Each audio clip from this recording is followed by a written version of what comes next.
दोस्तों, सरकारी बैंक ने मोदी के आर्थिक सलाहकार की किताबें 7 करोड़ 25 लाख में खरीदी है। क्या गजब लूट मचा रखी है सरकार ने। राम नाम का लूट है, लूट सके तो लूट। मोदी जी के मुताबिक देश में राम राज्य चल रहा है और जैसे मर्जी वैसे आम जनता को लूटा जा रहा है। सरकार ने टैक्स पेयर का वैसे भी जीना हराम कर रखा है। अब एक ऐसी खबर सामने आई है कि आप सुनेंगे तो आपका खून खौल जाएगा। कथित तौर पर भ्रष्टाचार में लिप्त पाए गए एक अधिकारी जो कि मोदी के बहुत ही करीबी आर्थिक सलाहकार रहे, उनकी 2 लाख किताब की 2 लाख कॉपीज सरकार ने 7 करोड़ 25 लाख में खरीदी है। सरकार मतलब सरकारी बैंक ने खरीदी है। मजाक चल रहा है क्या? ये सवाल तो उठाया जाएगा। खबर बहुत बड़ी है, खबर को दबाने की पूरी कोशिश की गई है, लेकिन 4 PM पर यह खबर हम आपके लिए लेकर के आए हैं, तो आखिर तक वीडियो में बने रहे।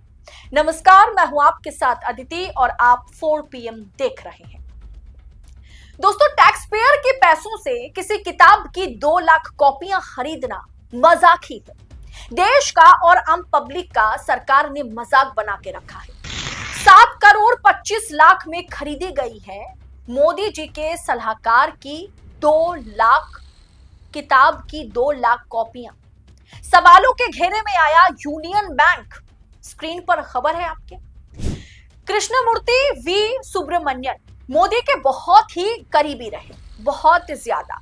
2018 से 2022 तक मोदी कैबिनेट में आर्थिक सलाहकार रहे, लेकिन महज 3 दिन पहले और 2022 में उन्हें IMF ट्रांसफर कर दिया जाता है।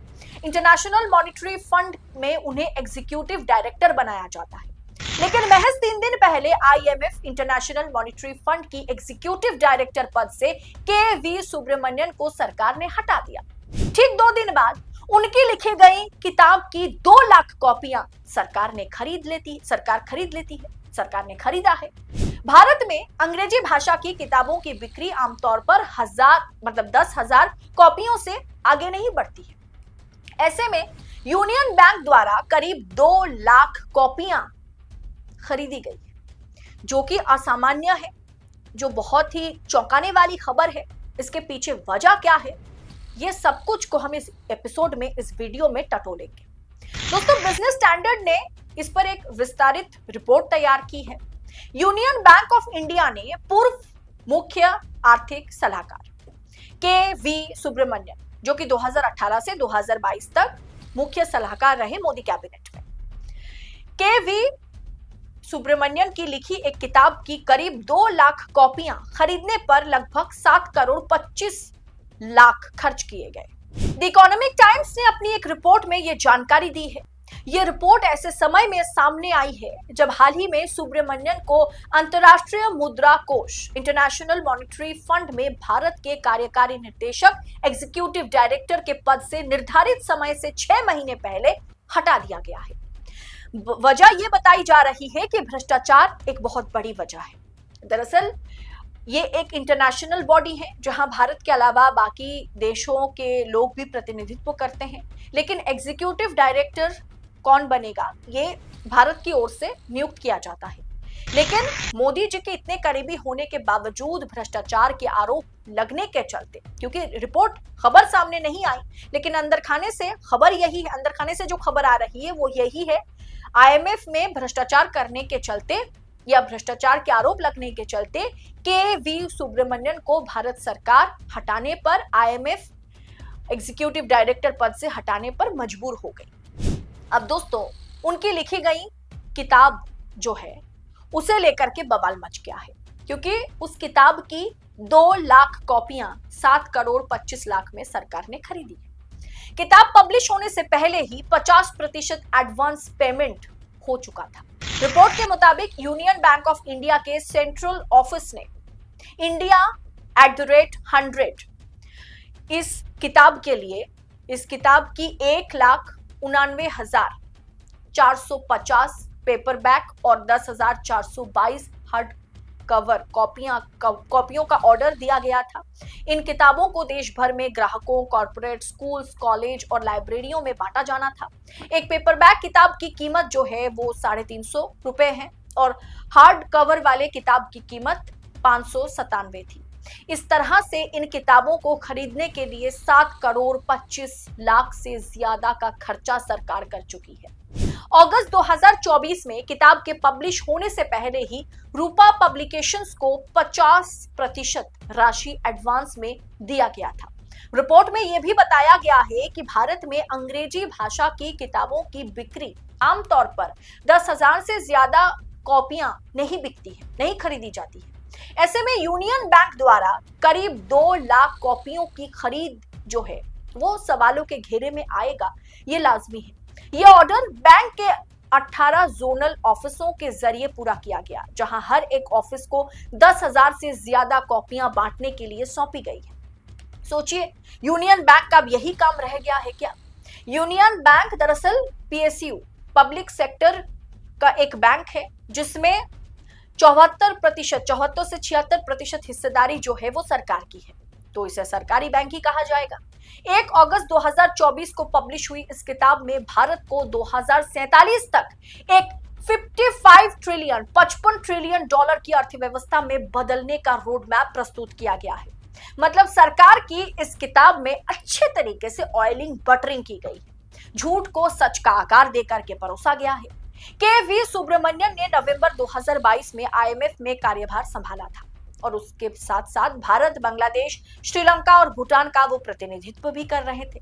हालांकि भारत सरकार ने 30 अप्रैल को दबाव में आकर के जारी एक आदेश के तहत सुब्रमण्यन का आईएमएफ इंटरनेशनल मॉनिटरी फंड में 3 साल का कार्यकाल खत्म होने से 6 महीने पहले ही उन्हें हटाने का फैसला लिया।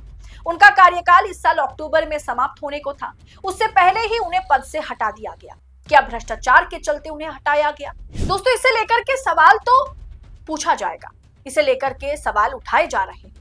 सुप्रीम कोर्ट के वरिष्ठ वकील प्रशांत भूषण ने ट्वीट करते हुए लिखा, वाह, यूनियन बैंक ने आईएमएफ के बदनाम और वापस बुलाए गए एग्जीक्यूटिव डायरेक्टर और मोदी सरकार के पूर्व सीईए सुब्रमण्यन की 2 लाख कॉपियां 7 करोड़ में खरीदी। इस पर कार्रवाई होनी चाहिए। इन्वेस्टिगेटिव जर्नलिस्ट परांजय गुह ठाकुरता ने कहा है, चौंकाने वाली और निंदनीय बात यह है कि सार्वजनिक क्षेत्र के यूनियन बैंक ऑफ इंडिया के के.वी. सुब्रमण्यन की एक किताब की लगभग 2 लाख प्रतियां खरीदने का फैसला किया गया है, जिसकी कुल कीमत 7.25 करोड़ रुपए है। सुब्रमण्यन को अंतर्राष्ट्रीय मुद्रा कोष में भारत के नामित कार्यकारी निर्देशक के पद से हटने के लिए कहा गया था। वे पहले सरकार के मुख्य आर्थिक सलाहकार थे। टैक्स पेयर के पैसों से सरकार चल रही है दोस्तों। टैक्स पेयर के पैसों से बैंक्स चलते हैं। टैक्स पेयर के पैसे या आम आदमी के पैसे ही बैंक पर मौजूद होते हैं। ऐसे में सरकार कैसे यूनियन बैंक से ये काम करवा सकती है कि आप 7.5 करोड़ लगभग खर्चा करके किसी की किताब की 2 लाख कॉपियां खरीद लें? क्या इसकी परमिशन यूनियन बैंक ने वित्त मंत्रालय से, वित्त मंत्री निर्मला सीतारमण से ली थी?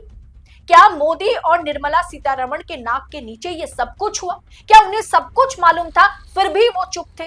क्या सरकार की छत्र छाया में एक तरीके से इस स्कैम को अंजाम दिया गया है? दोस्तों, इस खबर को आपसे छुपाने का काम लोग करेंगे। इस खबर को बहुत ही कम YouTube चैनल ने आप तक पहुंचाने का काम किया है, क्योंकि जाहिर सी बात है अभी हर एक खबर पहलगाम से जुड़ी हुई है, हर एक खबर आतंकवादी हमले से जुड़ी हुई है, और गोदी मीडिया में तो वो हिम्मत ही नहीं है किस तरह की खबर वो प्राइम टाइम तक पहुंचा सके।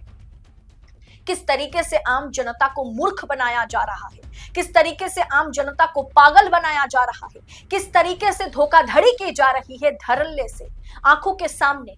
ये रिपोर्ट उसका जीता जागता उदाहरण है। फिलहाल दोस्तों, इस पूरे विषय पर आपकी राय कमेंट बॉक्स में आप साझा करेंगे, ये तो सही बात है, लेकिन साथ में आपसे अपील करूंगी कि वीडियो को, इस रिपोर्ट को आगे फॉरवर्ड करें, शेयर करें, ताकि सच और झूठ के ऊपर से पर्दा हट सके। फिलहाल मुझे दीजिए इजाजत। इस पूरे विषय पर आपकी टीका टिप्पणी हमारे साथ साझा कीजिएगा। और फिलहाल इस रिपोर्ट में इतना ही। जल्द होगी आपसे मुलाकात ऐसे ही तमाम खबरों के साथ। तब तक के लिए 4 PM के साथ बने रहें। बहुत बहुत शुक्रिया आप सभी का। जय हिंद, जय भारत।